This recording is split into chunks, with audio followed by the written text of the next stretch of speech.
నమఃశివాయ. భార్య వర్ధంతి సందర్భంగా కూకట్పల్లి, హైదరాబాదు నుండి చౌటుప్పల్లోని అమ్మా నాన్న అనాథాశ్రమానికి విచ్చేసిన రాజయ్య గారి కుటుంబ సభ్యులు శివయ్య సేవలో తరించారు.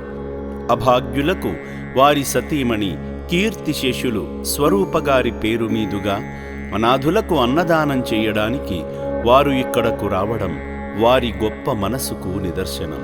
ముందుగా ఆలయానికి చేరుకున్న సేవామూర్తులు భక్తిభావంతో శ్రీ పుణ్యలింగేశ్వర స్వామిని దర్శించుకున్నారు. తల్లి ఆత్మ శాంతించాలని కొడుకు, కోడలు, అల్లుడు ప్రార్థిస్తూ అర్చనలు నిర్వహించుకున్నారు. స్వామికి స్వయంగా అభిషేకం చేసి ముక్కంటీసుని మంగళాశీస్సులు పొందారు. శ్రీ పుణ్యలింగేశ్వర, శ్రీ మహాపుణ్యలింగేశ్వర, శ్రీ పుణ్యలింగేశ్వర, శ్రీ మహాపుణ్యలింగేశ్వర. లింగాకారము నీవై అఖిలము కాచే ఈశ్వర, అనాథనాదులకు రక్షణ నీవే హర హర. అభాగ్య జీవుల ఆకలి తీర్చే అభయంకర. అర్చకుల సమక్షంలో యాగాన్ని పూర్తి చేయగా అర్చకులు యాగఫలాన్ని పొందినందుకు భక్తులకు హోమబొట్టును పెట్టి ఆశీర్వదించారు.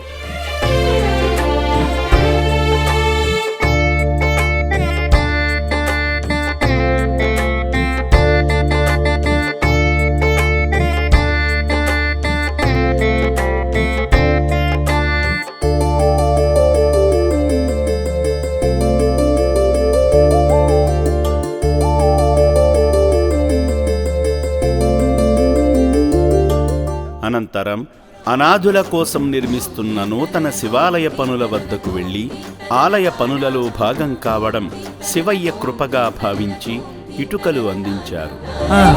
శివునికి నూతన దేవాలయ నిర్మాణం, పరిపూర్ణ భక్తితో భూమి పూజ శుభారంభం. ఈ క్రమంలో వారి తల్లిగారు కీర్తిశేషులు స్వరూపగారి వర్ధంతి సందర్భంగా వారి చిత్రపటం వద్ద అర్చకులు ఆప్తికం పూజలు నిర్వహించారు. నైవేద్యాన్ని వీర్యమ్యం ప్రాణైశ్వః పాణైశ్వహం వ్యానైశ్వః మదానైశ్వః సమానైశ్వః సర్వమంగళమాంగళ్యే శివే సర్వార్థసాధకే శరణ్యే త్ర్యంబకే దేవీ నారాయణీ నమోస్తుతే సింహ నానావిధానానందకర్పూర దివ్యమంగళ నీరాజనాన్ దర్శయామి. హరణః పార్వతీపతే హర హర మహాదేవ శంభో శంకర హర హర హర శివార్పణమస్తు. ఆ తల్లి పవిత్ర ఆత్మకు శాంతి కలగాలని కోరుకుంటూ వారి స్వహస్తాలతో రక్షణాలయంలో జీవిస్తున్న అభాగ్యులకు అన్నదానం చేసి ఆదిదేవుని పరిపూర్ణ అనుగ్రహాన్ని పొందారు.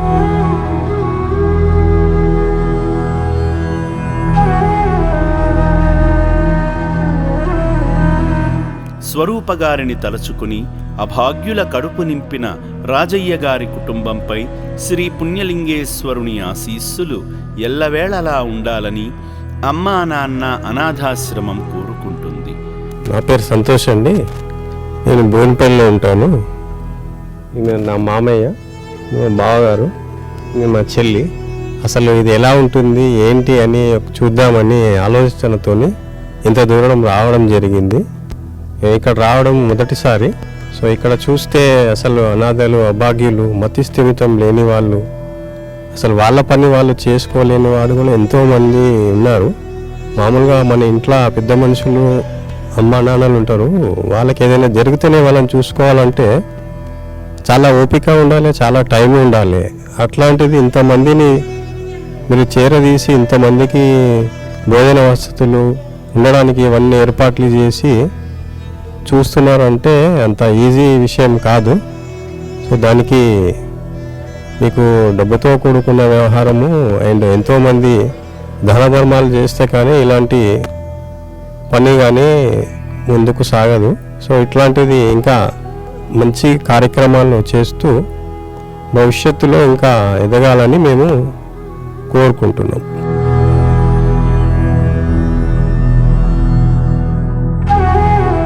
అమ్మా నాన్న అనాథాశ్రమంలో నిత్యాన్నదానం ఓ మహాయజ్ఞంలా సాగుతుంది. నిత్యాన్నదానం నిర్విరామంగా కొనసాగుతుందంటే కారణం మీ అందరి సహాయ సహకారాల వల్లనే అది సాధ్యపడుతుంది. మీరందిస్తున్న సహకారంతోనే 600 మంది అభాగ్యులకు రుచికరమైన పోషకాహారం అందించడానికి అనుభవజ్ఞులైన వంట మనుషులు ప్రతిరోజు శ్రద్ధతో వంట చేస్తారు. ఆశ్రమ సిబ్బంది సేవాభావంతో అభాగ్యులకు 3 పూటలా భోజనాన్ని పెట్టడం జరుగుతుంది. అనాథుల పుణ్యక్షేత్రం